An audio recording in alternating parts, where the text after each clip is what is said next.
ready for the Blackout Part 2? Come to this blackout ready to have fun. In July 16th in Atlanta, Georgia. It's almost time for the blackout. Hey, is you ready for the blackout? Hey.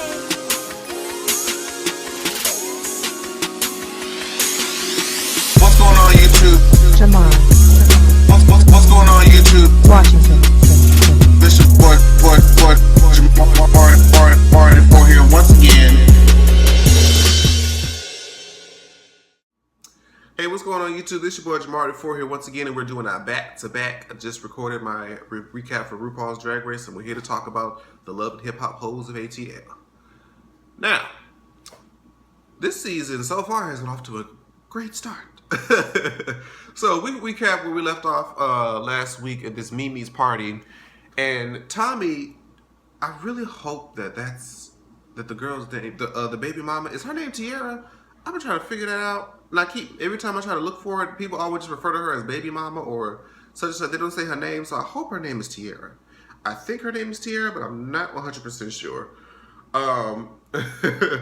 So Tommy starts asking her questions when she's asking, like, how is she able to come out with the girls and she has a child? And she's like, when do you have time to be a mom? And then this is where Tiara is just kind of figuring out, like, why is this bitch asking me all these personal questions, this, that, and the fourth, trying to get all in my business? I'm like, now you didn't have this idea or this thought last week when she was at your job asking you about your man and your baby mama getting all in your business? Like, you didn't think anything of that then? But okay. And then she finally says, I know your baby daddy because I've been sitting on his dick every other night. I was like, oh, okay. And then, of course, Tiara just has like this, oh my God, what the fuck you talking about, blah, blah, blah. And of course, things escalate. I believe Tiara threw a drink on Tommy. They stand up. And of course, when two bitches stand up, and a drink has been thrown, you already know what's about to go down. And so they fight, they're tussling, and Mimi and the rest of the crew, Rashida and them over there looking like, oh my God, I didn't even invite them. Why are they fighting at my party or my event and blah, blah, blah.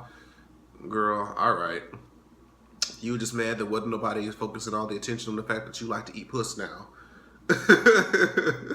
Well, actually, we're going to talk about that later. We're going to talk about that later.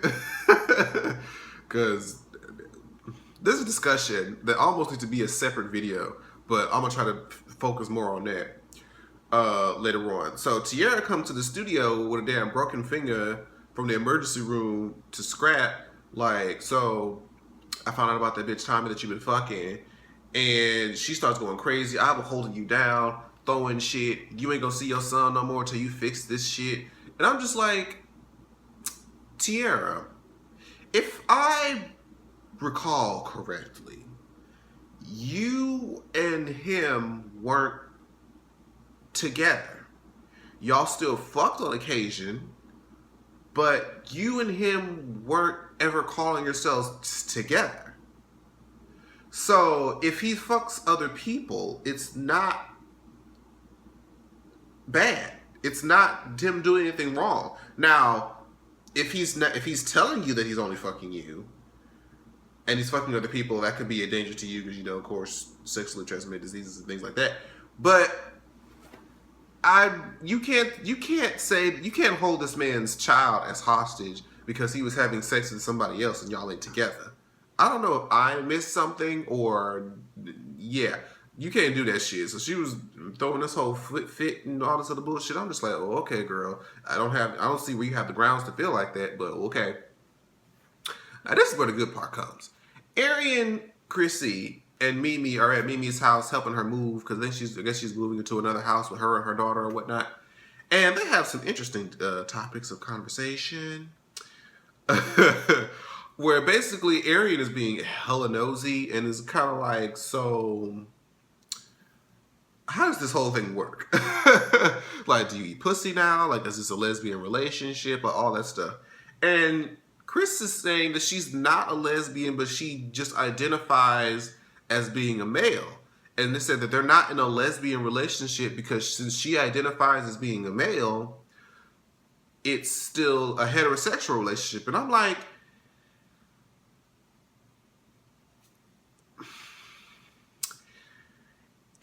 I have a question, I guess. If you say you identify as a male, but you're a natally born female, does that automatically make you transgender, or do you have to say I identify as being a transgendered man?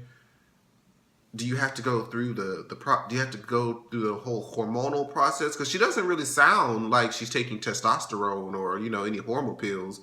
She's just saying I'm a man, but doesn't do, other than her dress attire, give man. So is she transgender, or does she have to label herself as transgender to be like? I'm trying to figure out where that line is. I know I don't have like a trans, audience, or if anybody knows anybody that's trans. Like, how do you decide what's trans and what's not? Like, would she fall under the trans category, or is she just a very masculine woman? I don't know. I was kind of confused as to how she, categorizes that, or how she identifies. Child. I just don't know where to go with that, because there's so many questions that I wanted to have answered. But Arian says, do you put the dick down? Or do you put the dick down? And she's just like, whoa, like, how you just gonna be all the people's sexual business? But I mean, look, if you put it out there, and if all you know is for this woman to be dealing with men, and all of a sudden she's dealing with a bitch, you're gonna have some questions. That's just natural human nature, you know what I'm saying? So, well, she's like, well, technically, I do put the dick down. It's just not mine. I mean, I fuck her with the purchased dick, and then I put it down after I'm done with it. So technically, I do put the dick down. I'm just like, oh my God. Then she says, now this is the strange part. Now, I need to know if I had this part confused or misconstrued in any way. She asked him, like, do you eat the pussy now? And so she was like, no. Oh my God, what? And I'm just like, wait a minute. You don't eat her pussy? And then she said that she doesn't want her pussy eaten either, because she doesn't want to feel anything that reminds her that she's still natally born female.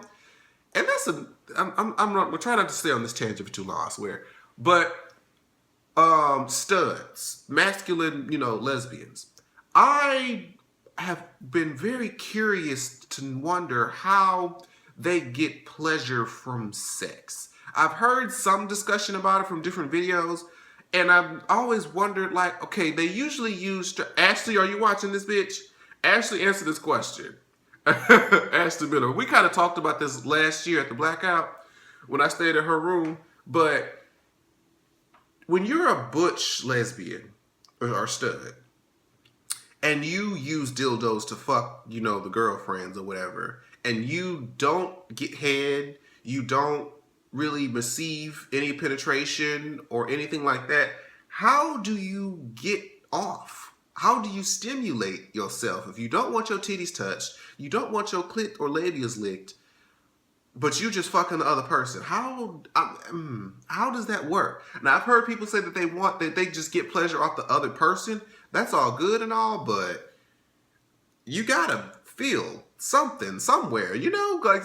Now, I've heard of dildos being like, they strap the dildo on, and it's like the part that's strapped to their body, like, vibrate, so their clit gets stimulated while they're fucking the person. But that doesn't seem like Chrissy's style, because she doesn't want to be stimulated there. But I'm just like, how do you I just want to know. My lesbian sisters, help me understand how that works. Ashley, I know you watch a bitch. Help me understand how that works. But yeah, that was that whole little discussion I wanted to talk about. So now we get introduced to the official transgender of the show, D. Smith, who is in this fashion show and, walking or whatever with Bambi and whatnot. Now, Bambi comes on, she does her little thing, strutting, and she's cute and whatnot. D. Smith, baby, sis, I saw so many things on Instagram and Twitter about how she was looking. People said she was looking like a popsicle stick. Justin said that she was walking like a broomstick. Girl, if you can learn anything, if you're going to be a woman, you can understand something from the drag queens is that most men don't have like that curvaceous shape naturally, okay? You have to pad, babe. You have to give you something. If you're not giving like a Naomi Smalls from Drag Race or a 90s supermodel with basically no shape and they're just sticking bones, if you're trying to give that, okay. But I don't think that works for you necessarily, as we see in this episode, because when Dee Smith was walking down that one way, it was just stick, just nothing. Her, like from the neck up was cute, but just everything from the neck down was just not. There was no switch, there was no shape, there was no body. It just was no ma'am. But bless her heart, she seemed like a really sweet and level-headed person, and I'm, of course, support her in her transition. She's been doing it for about a year. And she has this friend named Betty Idol, who apparently is currently fucking Scrappy. And, she's telling her about it. It's like, oh my God, did you fuck Scrappy? Like, oh my God, I just feel like you're just so much better than that to be dealing with somebody like Scrappy. And I mean, well, you're on the show, so you might as well do whatever, and whomever. And if I had to pick people from the cast that, I'd put Scrappy in there. Him and Stevie J, no shame. If I had to pick people from this Atlanta cast, because I'm not doing Jock and I'm not doing Kirk. And I don't is there anybody else that's like a male cast member on the show? Waka, but even still, no. So if I had to pick, it would be Scrappy and Stevie J. But yeah, so now we have this whole Betty Idol person who's going to be the antagonist. And she had something to say about how she was telling Dee Smith about the comments that I guess Waka Flocka was making on the interview, whether it was on 107.9 at Breakfast Club or wherever he was, basically disagreeing with the whole transgender thing as it relates to Caitlyn Jenner about him being a hero and all this other stuff. A lot of people had an opinion about that. But I guess he was saying he didn't necessarily agree with how that lifestyle is, which I guess when people who are heterosexual, they're never going to really be able to fully understand what it's like to be a member of the LGBT community, especially transgender. They might have somewhat of an understanding of how gay works, but they're just never going to understand probably how the transgender thing works. And there's no sense in trying to explain it because it's just going to go whoop over their heads.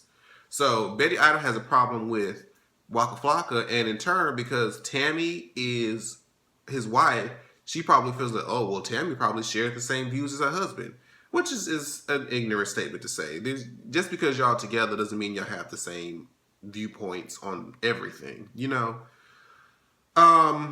So Tommy, ooh, there's too many Tommies, Scraps, and Scrappies, child. I'm liable to fuck up their name multiple times while we talk about this damn show. But Tommy talks to Scraps, not Scrappies, Scraps' mom about what happened at the party and how she was getting to a fight about this girl. And the mom gave the story in the background as to mainly why she doesn't fuck with her no more. Is apparently because when the whole shit went down, when they was on the run and whatnot, she was confiding in Tierra because, her sons knew Tierra and she was a close member, but she was the one that was telling everything that they were talking about to the police. And so she had ratted her out.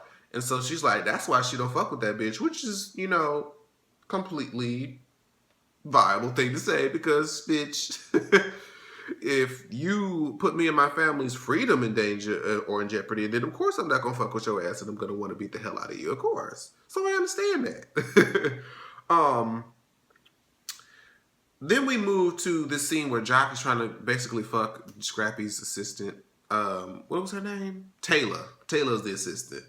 And he was trying to, front all this gang, can I take you out and blah, blah, blah. She was like, I mean, I work with, Scrappy, and then y'all live in the same house. I don't know how I'm going to feel about that. And she was just like, man, just put your number in my, just put my number in your phone. Just hit me up. Just hit me up. Try to spit that shit. I'm like, ew, Jock, does she know that you have, 4 kids? How many kids does he have? 4 kids, right? Does she know that you have 4 kids and 2 baby mamas? I bet you gonna withdraw that information, huh, motherfucker? And then so of course Quirk comes in and to Scrappy and them a little event, and I guess because he had so much to say, or Mama D had so much to say to Rashida about him and her not coming to Scrappy's little court thing, so he comes in and basically is like, you know, what the hell's going on? Like, what's your problem? And he's like, look, you weren't there for me. And he was like, well, I mean, you called the day before. We was already out in L.A.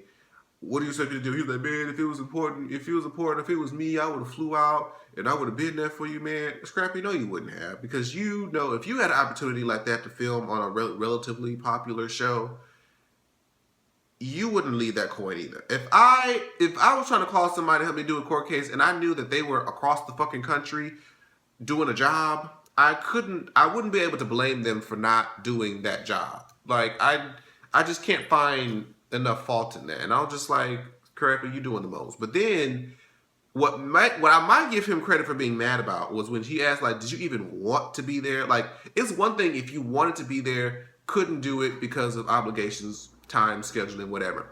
But he was like, would you even want it to be there? And he was like, to be honest, hell nah.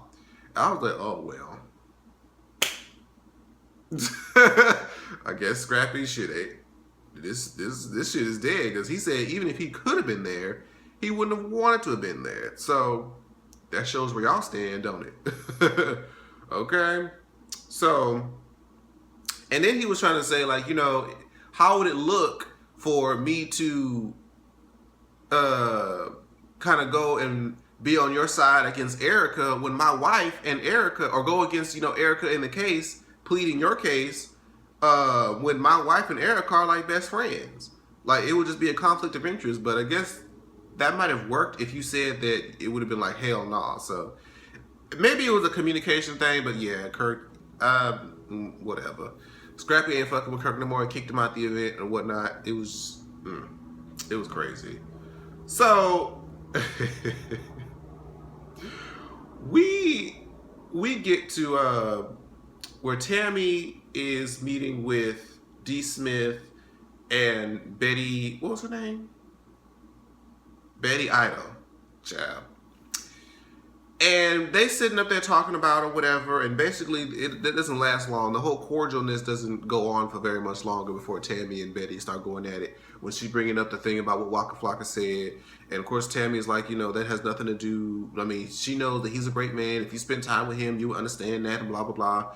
Betty wasn't having it. They insulted each other's fashion. They was talk shit about each other and all this stuff. And D. Smith, while they going back and forth and shit, D. Smith is just like she just is, not an instigator, but she's just a spectator to the fuckery that's happening right in front of her.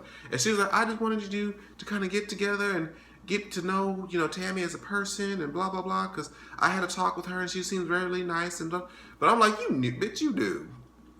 You knew this. You know that your friend Betty was a messy bitch. She just comes off as a completely messy bitch. So you already knew that she was going to pull some shit. You knew that girl. And so, of course, they fight, and then Tammy gets up, throws a drink, and then the scene ends. I'm just like, oh, Lord. Well, at least Tammy has a storyline, because last season she was just kind of there for no reason to instigate that whole... girl, what was that girl from Diddy Dirty Money's name? I don't even remember her name now. Shit. I can't remember her name. Damn, but that was like the only part that Tammy had last season, so it's like, why is she even here? So then, Scrap comes to Tommy's house. This was probably one of the most bizarre scenes in Love and Hip Hop history. If there was never any, if you don't watch any other scene in the Love and Hip Hop franchise and know that it's scripted, this is how you know that this shit is scripted. Because she came to the house, I guess, was she just laying in her house with a camera there, like she didn't know she was going to film, fully made up. And Scrap, I can't call him Scrappy. Scrap comes with candy and flowers and shit, and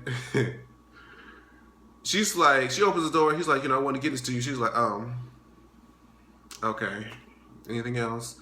I was like, oh damn. Well, I can't blame her, because apparently they were supposed to be together for a year, and then you find out that you're fucking this bitch, so what do you want me to do? And he's trying to apologize and he's saying all this and blah blah blah, and all of a sudden, as they're talking back and forth, they're arguing. It's 1 minute, she's pissed, right? But then the next, she just like, it was like a cue or a switch or something, and she was just like, what did he say? I'm trying to remember. What did he say? Something about, you know, can you forgive me? Can we work this out? Or something like blah, blah, blah. And she just busted her, I just cannot walk you to the door because I just... I'm like, what? Did I have to rewind? Like, wait, what? What? Go back. Huh? Where did I miss? I felt like it was just a Dr. Jekyll and Mr. Hyde type shit. Like, 1 minute she was looking straight faced and all of a sudden she just broke down in the ugly cry like, girl, huh? Mona, bitch, what the hell? What kind of fools do you take us for? Like, we know that this shit is bullshit, but you just gonna really sit here and pretend like this is... But you know what? Who are we? We watch the shit, so... But still, what the fuck was that? Child. Then we get to D. Smith and the rest of them. Oh, actually, I already talked about that. Child going all out of order and shit. But yeah, that was pretty much the episode. It was that last shit was very bizarre. That girl. I'm interested to watch the rest of the season. You guys let me know what you thought about it. Leave it in the comments below, and I will see you guys in the next video. Bye-bye. Like, share, subscribe. Washington.